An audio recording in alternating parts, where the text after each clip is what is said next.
आज इस सदन में नए राजनीतिक जागरण के अनेक प्रतिनिधि बैठे हैं।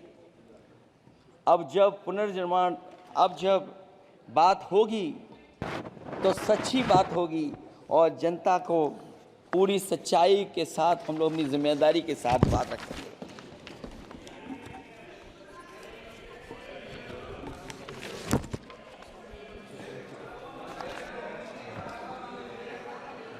अध्यक्ष महोदय, एक जीत और हुई है, एक जीत और अध्यक्ष महोदय हुई है। मैं जानता हूं सत्ता पक्ष बैठे वाले लोग समझ गए होंगे। अयोध्या की जीत भारत के परिपक्व मतदाता की लोकतांत्रिक समझ की जीत है और हम तो अध्यक्ष महोदय यही सुनते आए हैं, होए वही जो राम रची राखा। यह है उसका फैसला। अध्यक्ष महोदय, होई वही जो राम रची राखा, यह है उसका फैसला जिसकी लाठी में नहीं होती आवाज। जो करते थे किसी को लाने का दावा, वो हैं खुद किसी के सहारे के लाचार।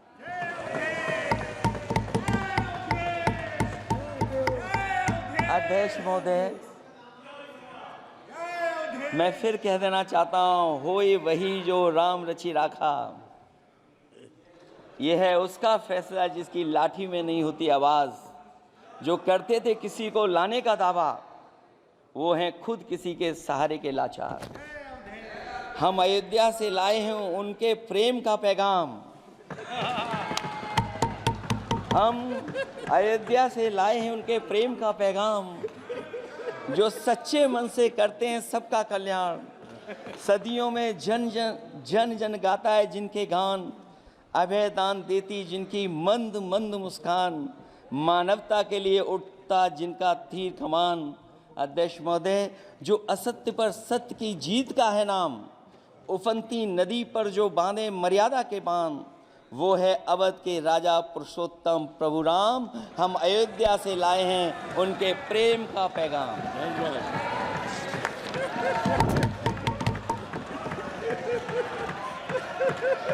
अध्यक्ष महोदय,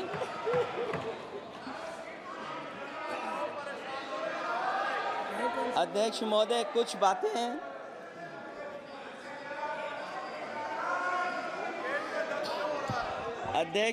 कुछ बातें समय और काल से परे होती हैं। इसलिए आज यहाँ उत्तर प्रदेश के सदन में पढ़ा गया एक शेर याद आ गया, जो तब सही था अब और सही साबित हो रहा है। इजाजत हो अध्यक्ष जी तो मैं अर्ज करूं। हजूरे आला आज तक खामोश बैठे इसी गम में। हजूरे आला आज तक खामोश बैठे हैं इसी गम में। महफिल लूट ले गया कोई जबकि सजाई हमने। योगी जी के लिए, योगी जी के लिए।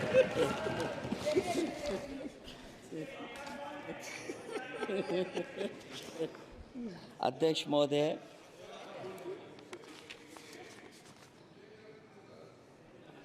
मैं मॉडल ऑफ कंडक्ट जब चुनाव लागू हुआ, उस समय मैंने देखा कि कुछ लोगों पर मेहरबान रही सरकार और कमीशन भी।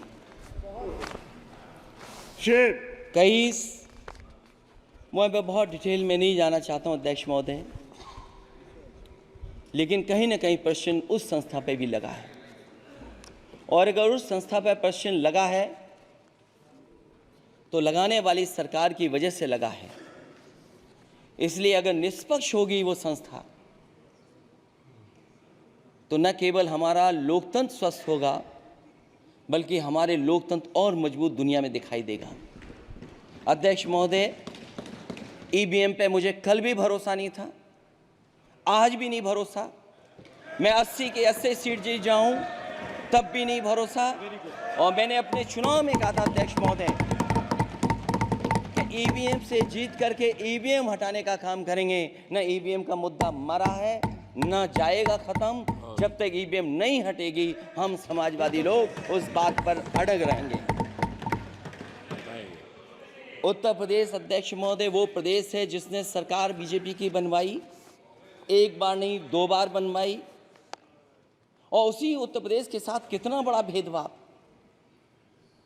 उत्तर प्रदेश के साथ बड़ा भेदभाव। मुझे याद है वो दिन जब प्रधानमंत्री जी एयरफोर्स के सबसे भारी वाहन हवाई जहाज से उतरे थे सड़क पर। वो अलग बात है कि उस प्रदेश के मुख्यमंत्री उनके साथ नहीं बैठ पाए थे, लेकिन वो एक्सप्रेस वे जो बना था और आज भी जो उत्तर प्रदेश में बन रहे हैं वो उत्तर प्रदेश के बजट से बन रहे हैं। लेकिन दिल्ली की तरफ से कोई एक्सप्रेस वे अभी नहीं दिया गया है। न केवल इंफ्रास्ट्रक्चर में भेदभाव हुआ है, बल्कि हमें याद है कि प्रधानमंत्री जी ने बड़े पैमाने पे गांव गोद लिए थे। और सोचिए, अगर देश के प्रधान सांसद अगर किसी गांव को गोद ले लें और उस गांव की तस्वीर न बदले तो शायद मैं नहीं समझता हूं कि किसी गांव की तस्वीर 10 साल में बदली होगी। मुझे वो गांव जिसको उन्होंने गोद लिया, जो प्रधानमंत्री जी की आदर्श योजना थी उसके तहत जो गोद लिया गया था गांव, वो 5 वर्ष पहले खूब शोर हुआ था कि बनारस शहर की तरह डोमरी में चमचमाने लगे गया एक गांव। हकीकत में कुछ नहीं हुआ। उसकी दुर्दशा वैसी की वैसी है, जैसे था गांव वैसा ही का वैसा है। टूटी सड़कें, कच्ची पगडंडियां, उखड़े और टूटे हुए ईंट के खंजे, बदहाल हैंडपंप, पावरलूम और पंखे के जाली के कारखाने को आखिर कब तक रफ्तार मिलेगी जो उस गांव में काम होता था, लोग करते थे। खाली पड़े रसोई गैस के सिलेंडर, अंधाधुंध बिजली कटौती के बीच इस गांव के लोगों को हर सुबह मजदूरी की कभी ना खत्म होने वाली तलाश आखिर कब पूरी होगी। तो सोचिए, एक गांव की तस्वीर ये है। जो गांव कभी गोद लिया गया था उस गांव की भी तस्वीर नहीं सुधर पाई है। जो भाजपा के स्मार्ट सिटी के झूठे सपने में गांव के लिए कोई जगह नहीं है। अपने गांव गोद लेने की जो बात कही थी, क्या वो भी जुमला था अध्यक्ष जी? पता नहीं जिस गांव को गोद लिया था उसका नाम भी किसी को याद है कि नहीं। मैं नाम पूछ करके किसी को शर्मिंदा नहीं करूंगा, क्योंकि अगर नाम याद है तो ये तो और भी बुरी बात है कि अपने नाम याद रखने के बावजूद भी कुछ नहीं किया। जिसे गोद लिया जाता है उसे अनाथ बनाकर छोड़ देना अच्छी बात नहीं है। और अगर तस्वीर अध्यक्ष महोदय बदली हो 10 साल में उन तमाम गोद लिए हुए गांवों की, तो मैं सत्ता पक्ष के लोगों से कहूँगा ज़रूर इस सदन में बात रखें, ज़रूर बताएं आप। जो बात कभी अध्यक्ष महोदय कास्ट सेंसस की उठी थी, हम उस कास्ट सेंसस के पक्ष में हैं कि बिना कास्ट सेंसस के सामाजिक न्याय संभव नहीं है। सबको हक दिला पाना मुश्किल है। अध्यक्ष महोदय, राष्ट्रपति जी के अभिभाषण में अग्निवीर को लेकर के जो चिंता विपक्ष की थी और देश के नौजवानों की थी, वो चिंता वैसी की वैसी बनी है। अध्यक्ष महोदय, मैं ये कहना चाहता हूँ, मैं खुद मिलिट्री स्कूल से पढ़ा हूँ। मेरे साथ के बहुत बड़े पैमाने पे लोग फौज में हैं।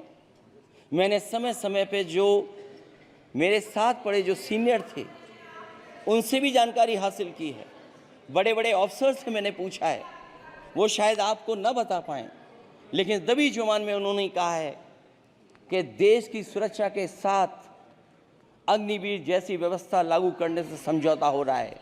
अध्यक्ष महोदय, किसी भी देश की सबसे बड़ी प्राथमिकता अगर कोई है तो वो देश की सीमाओं की सुरक्षा है। अग्निवीर जैसी व्यवस्था से कभी संभव नहीं है। अध्यक्ष महोदय, हम अग्निवीर व्यवस्था को कभी स्वीकार नहीं कर सकते हैं। आज नहीं कल, कल नहीं बाद में, जब कभी भी सत्ता में इंडिया गठबंधन आएगा, अग्निवीर व्यवस्था हमेशा हमेशा के लिए खत्म हो जाएगी।